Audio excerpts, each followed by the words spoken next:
these guys from a podcast called "This Podcast Is Making Me Thirsty" want to talk to you, and I think and I said, you don't have to tell me what it's about.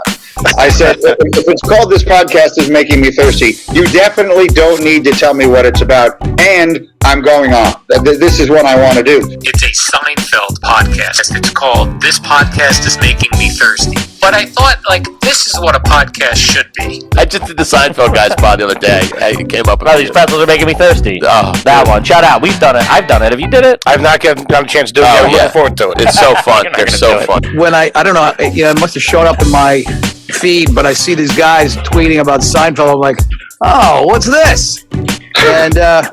And I find it's a podcast called "This Podcast Is Making Me Thirsty." One of the most popular Seinfeld podcasts is "This Podcast Is Making Me Thirsty," co-hosted by Chris O'Hara and Tony Shulo.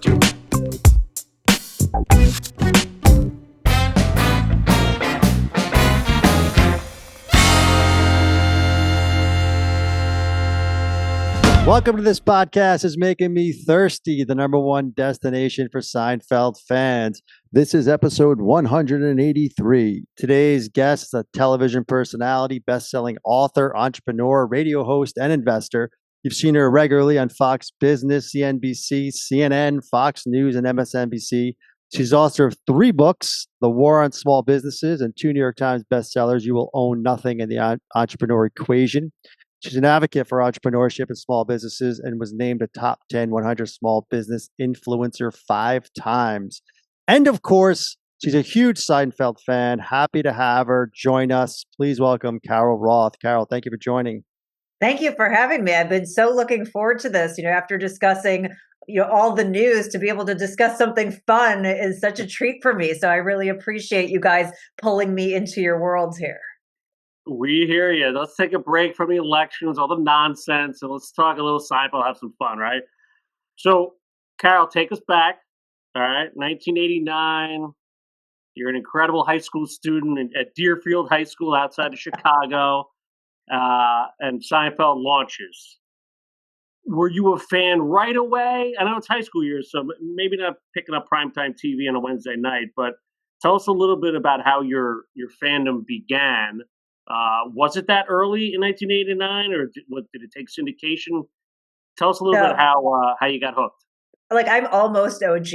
I wasn't in that, kind of first handful of episodes that, were the tests that didn't, get picked up originally. But once it got picked up, it became an immediate thing.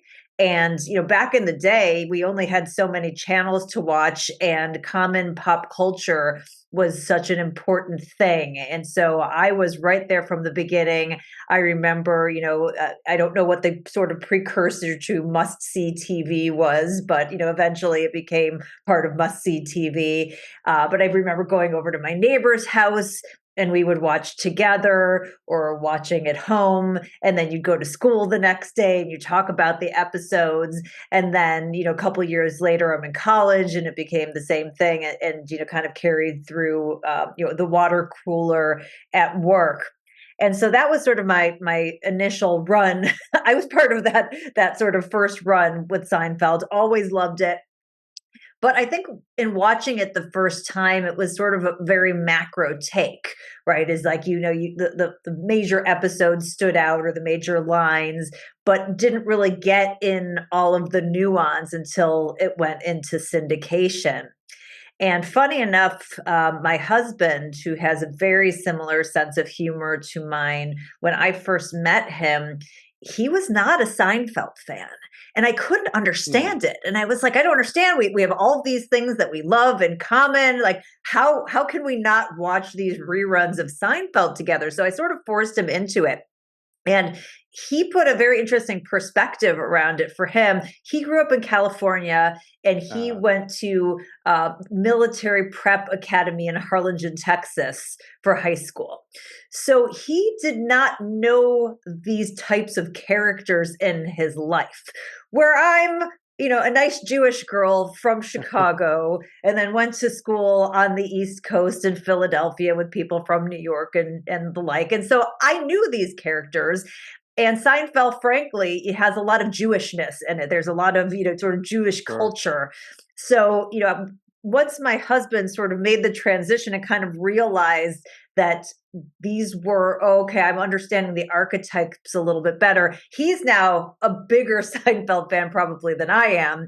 And we quote it all the time. Like not a day goes by. We have multiple things that we quote on a regular basis back to each other that become part of our relationship. But it really took him kind of getting into it. And then that's, as we get into the nuance and we are able to sort of dissect it together, it's now become, more interesting and more special to me because we have our shared moments, but we also got to understand the characters better, know more of the behind the scenes and all that good stuff.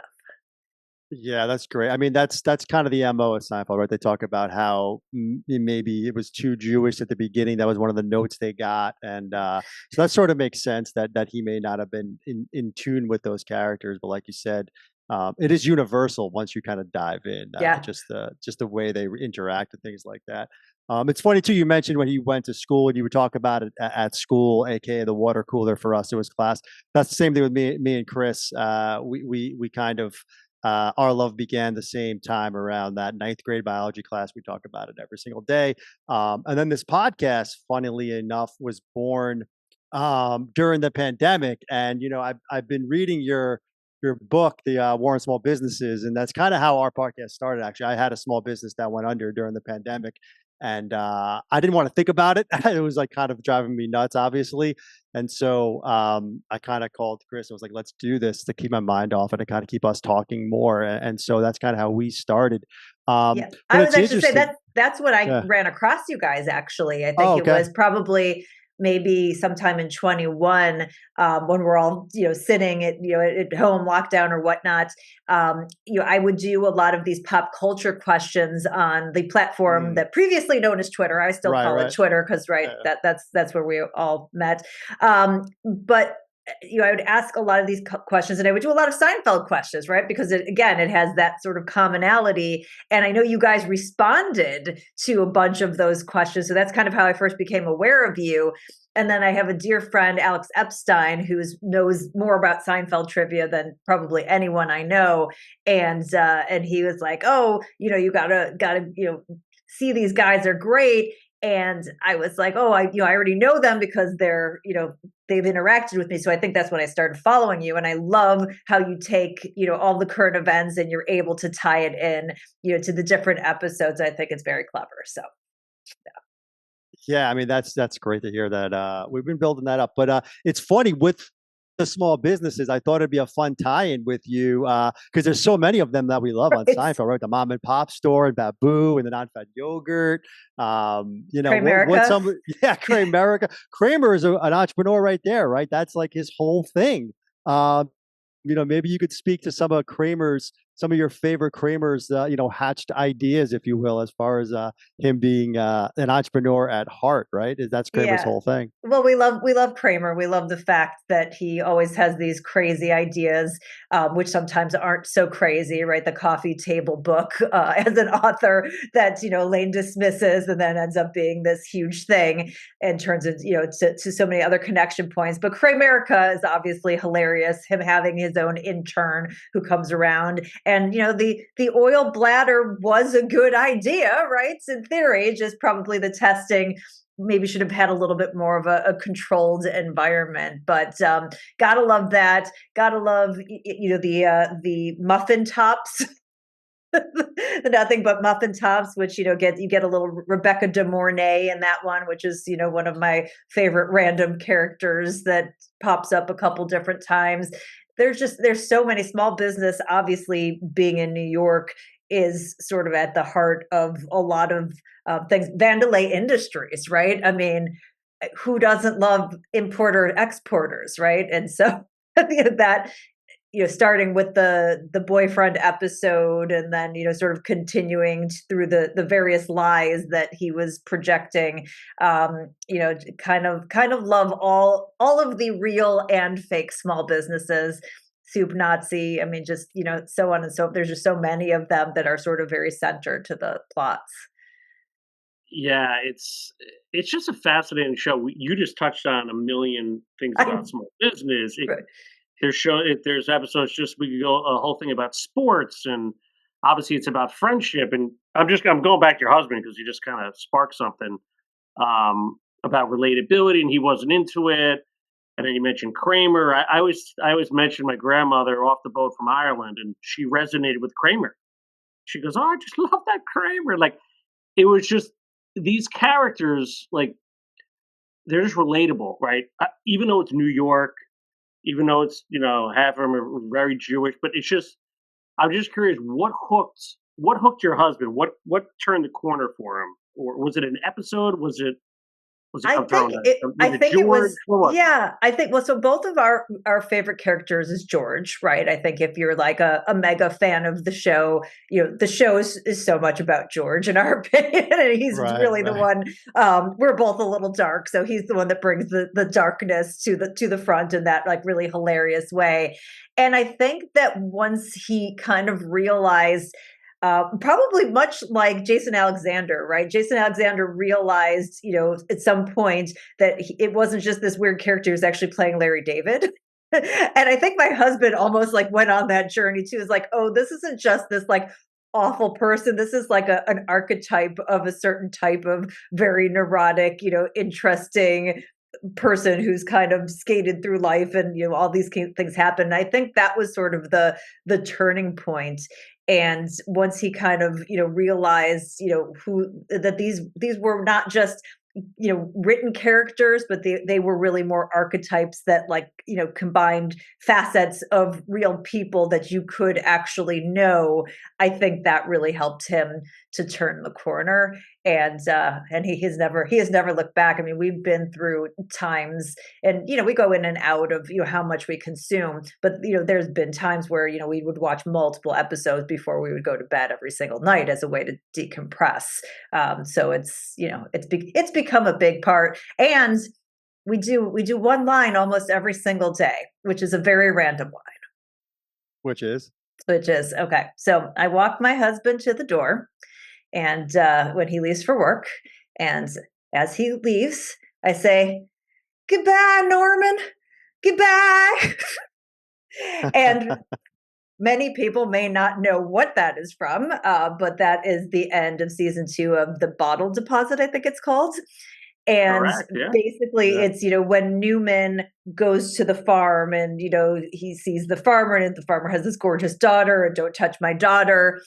And obviously, Newman doesn't listen, and he's on his way out, and the farmer's shooting, and she says, don't shoot at him, Dad. I love him, and then goodbye, Norman.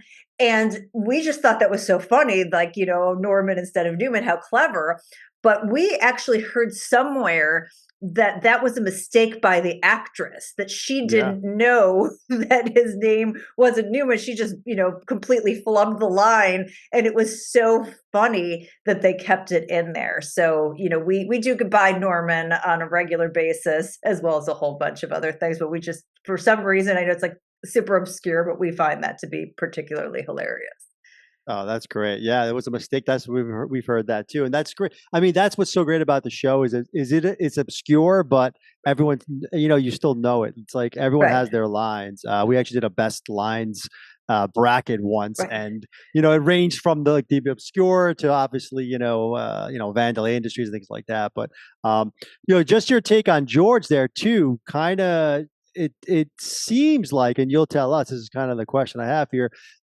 We're more partial to kind of earlier season George, the neurotic that you're talking about. Was that wrong when he gets called the cleaning woman and all of that good stuff, right? The conversion, these types of things. Obviously the contest is a big one, but that George is a little different than the later season George, where he gets a little bit more yelling and agitated, and maybe not as rooted in that neurosis, and because Larry David's not there to kind of use it as an anchor, as you say. So where do you lean as far as your fandom goes? Is it more those seasons with Larry David behind, at the helm, or was it the later seasons, the 7 through 9 seasons, or 8 through 9? Okay, this is going to be the nerdiest answer, but I sort of see Seinfeld almost as a bell curve, maybe an imperfect bell curve, where season 5 is like the pinnacle. That's like the best season for me. and then maybe it's like 3-4-7, and then maybe like 2-8, and it kind of like falls in a nice little curve from there. Not to say there aren't favorite lines or favorite episodes or favorite subplots that come in, but just like as a complete, like if like, if I'm looking at season 5, like every one of those, like, oh yeah, that's kind of where I think it takes a turn. And then it's like, it's funny because, obviously things start to go well for George. And so, but there's also like humor in the fact that he's still who he is, even as things are going well. And then we get back to one of our other favorite things that we talk about, the summer of George, where after he gets fired and he kind of gets re-anchored. And it's just, that's of course how things are going to work out for him in his life, because that's just who he is. So there's something about that too. Yeah, well said. And we've debated many times on what our favorite season is, and it's typically between 3 and 5. Okay. I think 3 is pretty underrated. It's a question you've asked: underrated episodes, underrated seasons. But for my money, in theory, it could have ended at season 5, and I would have been happy. Like George getting the job with the Yankees, right? Go out on a high note, whatever. It was just perfect. But anyway, so you asked. So you mentioned Twitter X. You ask a lot of good questions. I don't really see your answer, so let's get a couple of them. So you asked an interesting one. If they rebooted the show, do you remember this one? Vaguely. And you could only bring back 3 right. of the original 4 characters, who would you bring back? So this may be controversial, but I would not, of the 4, I would not bring back Elaine, because I think she has her own world that's sort of separate in many cases from them. Not to say that I wouldn't want her back if we could have 4, but like if you're putting the gun to my head, but just the Kramer, Jerry, George dynamic. And, it's Seinfeld. He needs to be the anchor. I know a lot of people would say, he's the straight guy, but like he's the anchor that, kind of everything else flows around. So I just feel like Elaine is, sometimes her things are off on their own and they're almost their own separate entity. So she could be like the spin-off, like Elaine's world, and then you could have the other 3 coming back. So, but it's a tough choice, right? It's a hard choice. What about you guys? I actually agree with you. I don't know what Chris, but I agree with you. You're kind of convincing me there. Yeah, because Jerry is the anchor. He's the quarterback. It's his life. And George is, like you said earlier, he's the show, in my opinion, especially the first 5 seasons. And then, so it's a toss between Kramer and Elaine at that point. And, I would agree with you on that one as far as that goes. And Chris has always called Jerry the quarterback of the show. You used anchor, but same thing. He's kind of the quarterback. He's there to hold the whole thing together. We touched, those are the main 4, but obviously, and our podcast is really built on the guest stars. We talked to a lot of the guest stars, and, would love your take on some of those, either recurring guest stars like a Peterman Newman or the parents, or even just like one-offs, but like, who are some of your, kind of unforgettable, guest stars that you kind of fall back to if you had to think about it? Yeah, this is such, for people who aren't like the super fans of the show, may not be in this dialogue for me, but such an underrated part of the show are the guest stars, because so many of the funny lines and interesting moments, relate to the specific interactions with these very unique guests. You don't usually get a show where the guests have so much personality or have like so many things that you really remember who they are. So I would take them like, from a like main cast standpoint, obviously George Costanza's parents are just the freaking best. That's like they also could have been a spinoff. Like that was they were fantastic. Newman, fantastic. We have a lot of love for Uncle Leo. Hello, Jerry, and just all the little things, and so many funny moments between the eyebrows and the Cape Fear, where he's got the hello, Jerry on the knuckles. And, there's so many great things. Like Uncle Leo kind of like steals it every time he's there. My husband is obsessed, actually went for Halloween this year as Izzy Mandelbaum. So we literally spent a lot of time talking about that it's go time and, all those kinds of things. And now because he bought the costume, he wears that like bright blue sweatshirt with the gray sweatpants. And I'm like, you gotta not stop wearing this. now. But we love, Izzy Mandelbaum, and the whole Mandelbaum universe is super funny.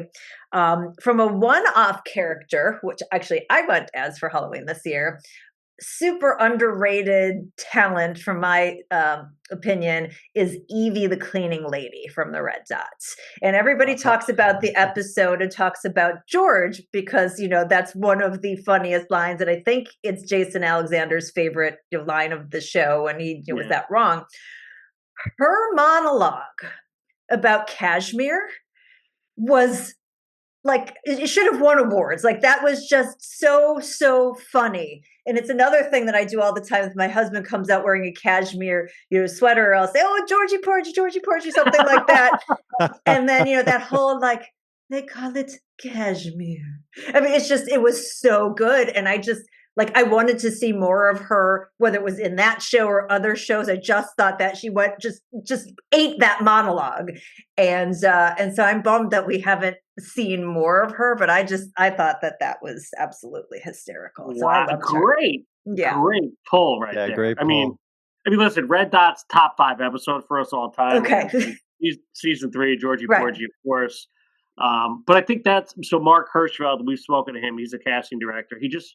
He always left you wanting more, right? Like, give me more of that character, right? And I know they brought Bookman back for the finale, but just having these guys as one-offs and just subtle characters like her were incredible. Bookman's another one. I mean, I'm obviously, when you talk about with everyone, he's going to be everyone's favorite character. But that episode resonated so much with me because I had a similar library run-in high school where I had returned some books, and I guess it must have been raining that day, and there must have been rain in the slot, and they said I returned them and they were all ruined.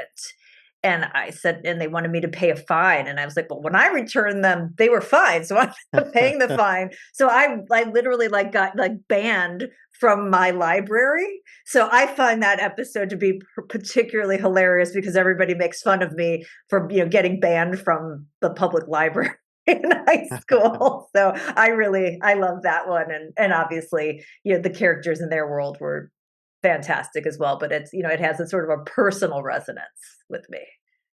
Sure. Yeah. The Dewey Decimal System ain't what it used to be, but for us, we can relate to the old school library, right?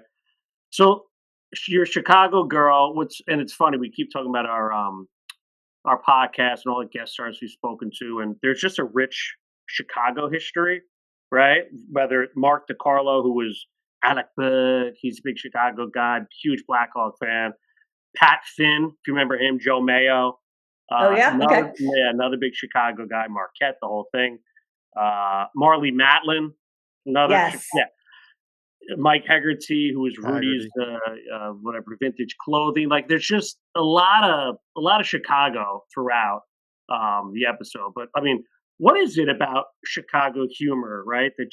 Or is it just the Midwest? It's just, I don't know, but it's such a New York show, but they peppered in so many Chicagoans, is that the proper term? Yes. Throughout the show that really just hit. But obviously Second City and all that stuff, but Chicago is a great city for comedy, right? Yeah, it's a huge city for comedy. And I do think that Second City being based there, and the fact that is sort of, the ground where so many of the greats have trained, or that people have come to, areas or schools like Northwestern, and then, kind of gone back and into, the arts. But there are just so many people who are in Hollywood, in comedy. But I think, Chicagoans, we're called the Second City. There's a chip on our shoulder, right? It's like, oh, nobody thinks we're good enough. And humor is a coping mechanism for that. So if you're from a big city and you got a little bit of a chip on your shoulder, I think you're going to naturally hone some of those comedic talents. Also, not to again, Jew up this this podcast, but there is a large Jewish population, and we really were at the forefront of a lot of stand-up. Jerry Seinfeld himself talks about this. We're big fans of his Comedians in Cars Getting Coffee, and hearing about sort of his background and how surgical he is about comedy and writing, and so I think as an art form, there's again a cultural thing that's related to the city and the location, as well as the Jewish culture, that creates comedy, especially for people who have dealt with a lot of tragedy. It's really this like fantastic coping mechanism, and so I think that's why you see a lot of humor that come out of different groups that have historically seen a lot of suffering. For sure.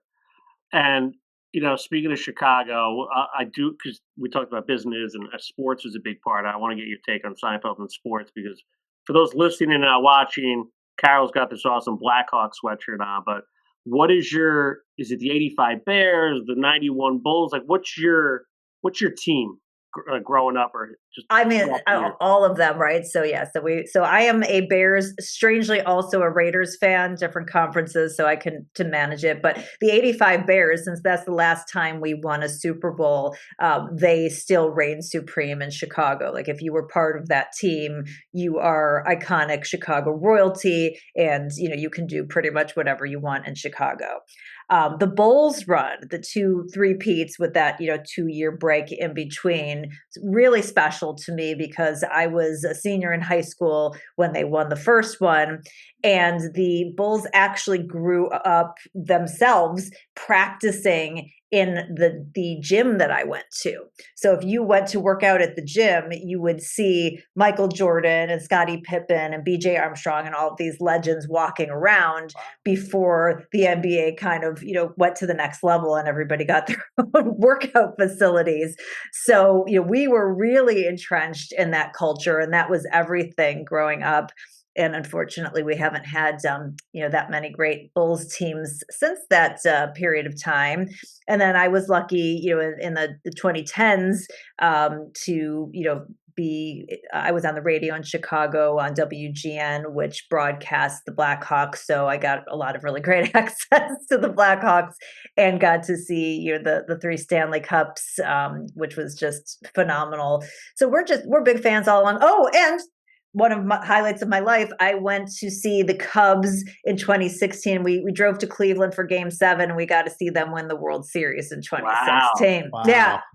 That's awesome. So we don't have a lot of moments, but when we have them, I'm sure to get myself entrenched and make sure that we capture those moments. Exactly. And there's Michael Jordan's peppered all over Seinfeld. I mean, you got the limo. Michael Jordan, we're going to see Michael Jordan. That's one of the greatest. Limo is one of our favorites of all time. And then we mentioned, George with the Blackhawks jacket gets overlooked a lot, but we mentioned that earlier. But yeah, there's a lot of those those tie-ins that are just so much fun, and that's great to hear. And to give a shout out also to guest star, the healer in the heart attack episode is just one of the absolute funniest guest stars of all time. Another person that you wish would come back, because that whole spiel with the little thing that he put on the head, and that was just amazing. Yeah, Stephen Tobolowsky. We spoke with him actually. He was incredible. Tor Ekman, he's great. But yeah, so we got some of those great ones you love. You mentioned Tor Ekman. You mentioned the Red Dot woman, cleaning woman. But there's the show's not perfect, right? So curious, where is there anything you don't like any episodes that you don't care for as much? I mean, obviously it's a curve, so we know it's Seinfeld and we love it. We're doing a podcast about it. But there's got to be a few that fell flat for you, or maybe even characters. Maybe you could touch on some of that. Okay, so I have a few. My first one's going to be very contrarian, and you guys are going to probably fall over because I know everybody loves this episode. I don't like the parking garage. I just don't. It's just, to me, it's tedious. It comes on. I'm going to bring my phone out and scroll through it while my husband watches it. So I get it. I've seen it. Maybe it was good the first time, but it's not one that on a repetitive basis holds up for me. Just my opinion. Kathy Griffin as much as I think she's a great stand-up comic, and I've actually gone, in years past and seen her do stand-up, and I think she's fantastic, her character was just too hectic for me within the Seinfeld universe, and it was just too much. And that's not to say I wouldn't watch like any of the episodes, but like, I wouldn't maybe watch them as much. So, that's Sally's gotta, just take a step back. And then I didn't like the finale. I just didn't. I know, people have kind of one way or another with it. But for me, this was a show that was about nothing.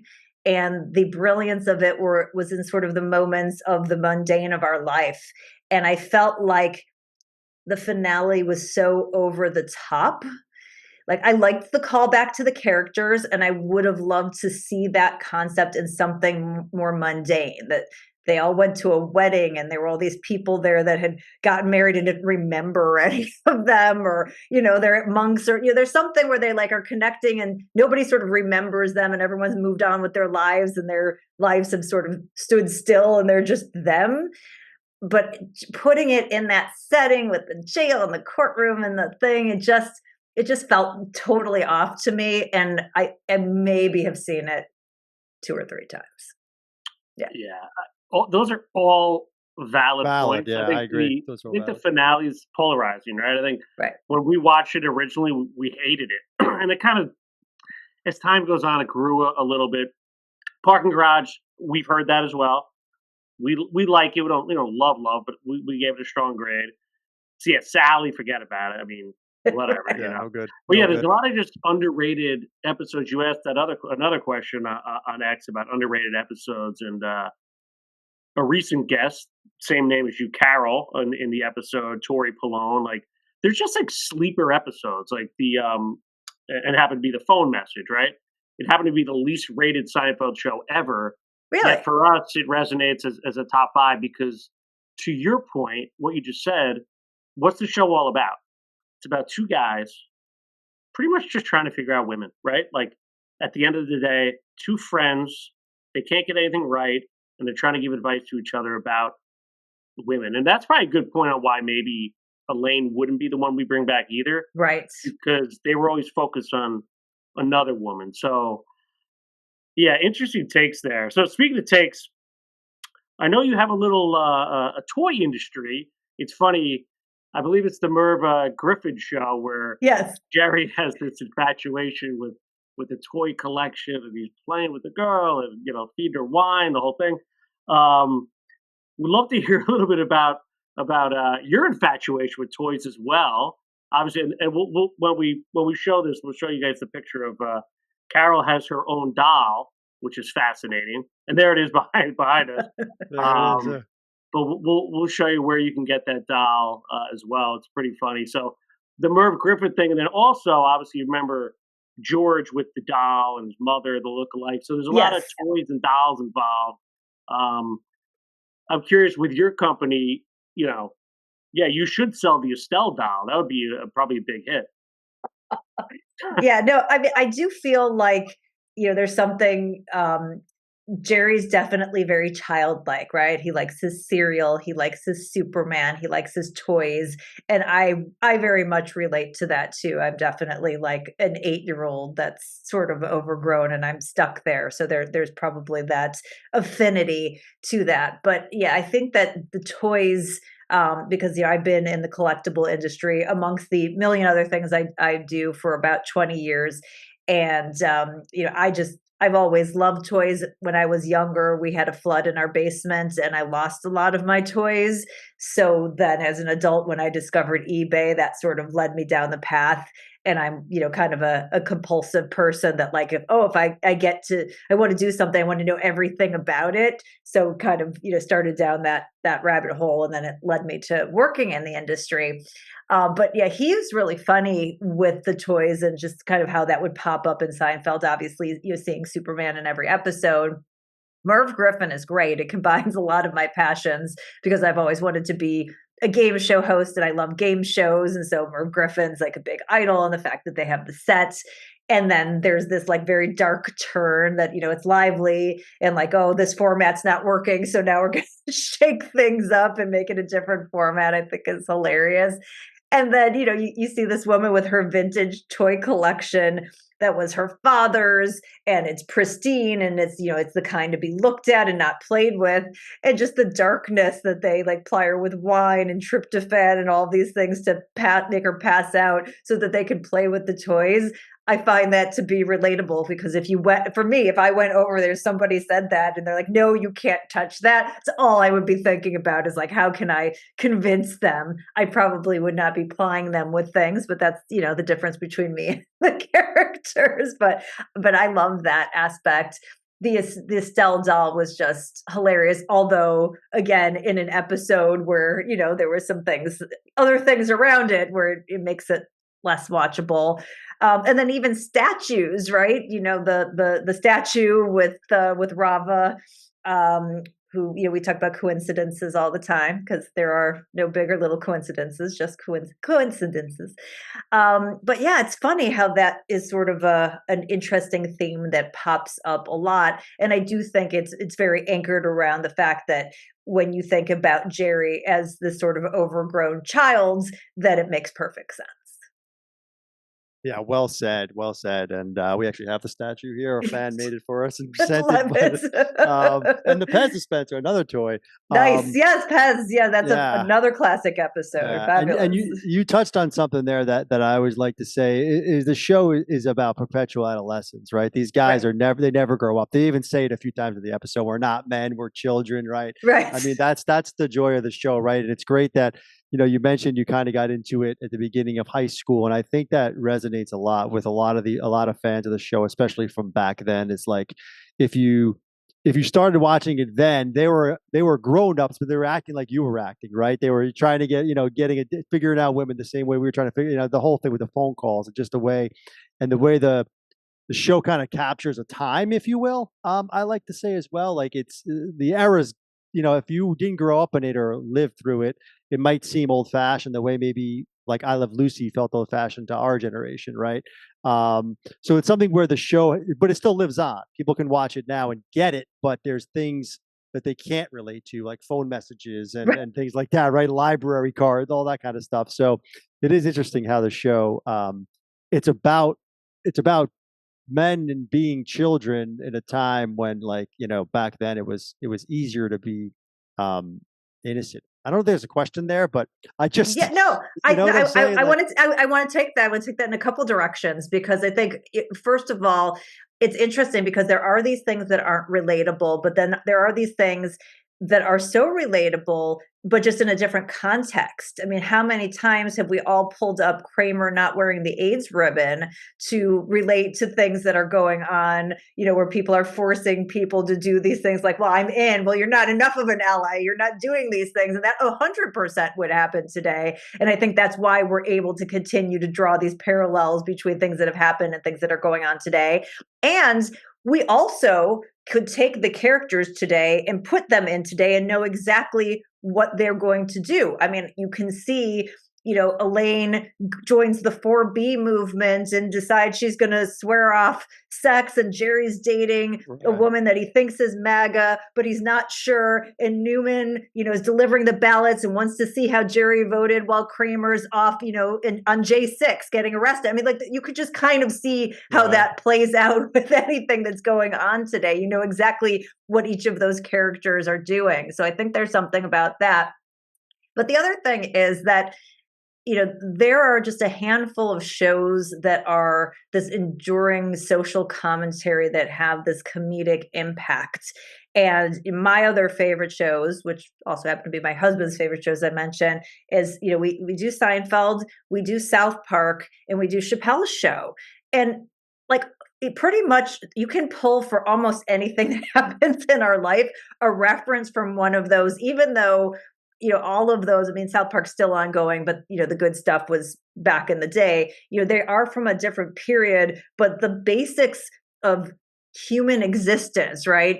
What a human being is, they're so fixed. That does not evolve. Humans do not evolve. Technology, circumstances, surroundings, technology. Right. But, human beings, really, we don't evolve. We just go back and we do the same things over and over again. And I think when you pair that with that sort of comedic perspective, I think that's one of the reasons that's, it's such a resonant and enduring show. Well said. Yeah. It changes technology. You're 100%. Everything else is exactly the same. It's just the technology that changes. That's really well said. Thanks. Yeah, and you mentioned George earlier. We had Chuck Klosterman on, one of the great authors of our time. He wrote a book about the '90s, and he said he said George is so relatable to. You mentioned you're an 8-year-old, to an 8-year-old, and also to a 48-year-old. He's like Charlie Brown. There's something about him that relates to both sides, and like that's pretty magical. I don't think you can do that in any other show, right? Sam Malone on Cheers, adult will laugh and get it, but an 8-year-old not gonna, I think, to some degree. So kind of the corniness of George kind of spans all generations, which makes the show really unique. So and maybe that's what resonated with you with George, right? Is that you can kind of feel like a kid again, yet still relate to him on some degree as an adult, right? Yeah, it's some of that, and it's some of like you just know that guy, right? Like there's just this everything that he does, that person. I think of the fire episode. I believe that when he pushes the clowns and the kids out of the way and he escapes, and then he turns around and he's defiant that he was being the leader, that he was trying to save everybody. And I feel like you're just like, oh my God, God bless him. That that guy's just going to go to the match. And I feel like we all know that person. And on some level it's frustrating, but some level it's just absolutely hilarious because you're all in on like he knows he's busted. We know he's busted, but he's just going to stay committed to that. And there's just something just super funny about that. Seemingly. Yeah, he's something else, and to your point, throughout the years, he definitely evolved, but one of the strongest characters of all time. But so last one, what you say goodbye, Norman. What does your husband say to you? What's his one line? He's got to throw something back at you daily. Okay, so what do we say on a daily? I mean, there's just so many things. Well, he says it's go time. He likes to talk about it's go time because he loves Mandelbaum. But there's so many different things that we just incorporate. Big salad comes up a long time or all the time because I personally like salads that have a lot of things in them, and they're hard to find, by the way, in restaurants. So a lot of times, like, what do you want to eat? And it's like a big salad. It's a salad with lots of things in it. What's your take there, Carol? Was George in the wrong, or like he should have gotten credit for that? What's your take on him, Elaine, getting credit for the big salad? So, I mean, listen, right? If you're a chivalrous guy in a relationship, and the woman says, "Hey, we brought it to you," you go along and Len knows who it is. But of course, George can't do that. He needs to have the credit. It's like that's the most important. He doesn't even care about the relationship. He needs that credit. So it's like so perfectly in character that he's going to make sure that he gets the credit, and damn everything else, damn the norms. The one that my husband said. So the interesting thing, I don't know if you guys feel this too, but we've adapted a lot of the sayings. Like whatever the real saying is, it has become adapted over time just because we've gotten it wrong or whatever it is. And it's now our version of the line. I think that happens a lot with pop culture.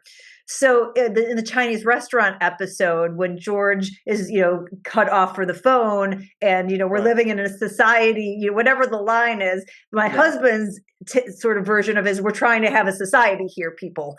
But I know what the reference is, even though it's not perfectly right. But we say that all the time. And I just feel like it's like these deep cuts, like when somebody's doing something and they've got the Kavorka or, something comes up and he's an anti-dentite. And it's just, all these different things, opposite day pops up all the time. It's so easy to take just a little line, a little clip, a different thing. And, that's it's interesting because like I almost don't view the full episodes. I view plots, like plot lines, Right. and just like little morsels of it. So, and in fact, some of my like favorite plot lines, like I wouldn't necessarily say the episode is my enduring favorite, but like something like the puffy shirt, which was so great the first time you watched it, but like the joke as you see that in the low talk or whatever. But George is a hand model. Like there's nothing greater than the arc of George's like very short-lived hand model career. It's like so perfectly emblematic of who he is that he gets this like random opportunity and it just gets totally screwed up at the end. So it is like these plots and these moments and things like that I think make it so special and snackable, if you will. Very snackable. So season 5, you said was your favorite season. Yeah, Jam-packed. Right. You're watching one episode, season 5. What is it? Oh man, because I don't know if my favorite episode is in season 5. This is a good question. Now I have to. Okay, I'm already marine biologist, Hamptons. Oh, okay. So marine bio. So we Dinner talk about party. the marine biologist all the time. And here's the interesting thing about Seinfeld for us is that we go on kicks where like something comes to the forefront. And like it's like a personal favorite now, and then like something else may come to it. I mean, so many well-rounded episodes. I mean, the contest is, I think, the best episode, but like the marine biologist. First of all, funny enough, I have a cousin who is a marine biologist, so I think that in and of itself is hilarious. But that scene at the end, where he does the speech, "The sea is angry that day, my friend," like an old man's trying to send egg soup in deli. We say that all the time. But what's so perfect about that scene is just the pacing of it. And from my understanding, and you guys would know better than I would, but I think what I'd heard was that was like a last minute substitution, that they like literally rewrote it the night before, and they gave him the script 30 minutes prior. And that Jerry's face when he's like incredulous is because he doesn't think that he's going to get it right. And he just nails it. And it's so funny. And then the other thing that's so genius about that is Kramer. Because, when he goes in to reach out for the ball, when he pulls out the ball and he doesn't turn it around, Kramer, like, I feel like anyone else would have just gone in for the Titleist line. And he was like building and his mouth is moving and you could see, and he just built up so much tension to get to that line. And to me, that is what being like a true comedic genius is all about. It's about the timing. And we know that his timing is impeccable, but like, I would think you'd want to like jump on that. And he just let that simmer and it's so delicious. And you could kind of see the whole thing cooking. And I also heard that they had to get the permission to use Titleist, and they like got that clearance like very like soon before the episode aired or something. So the whole thing about that makes it, I think, a very special episode.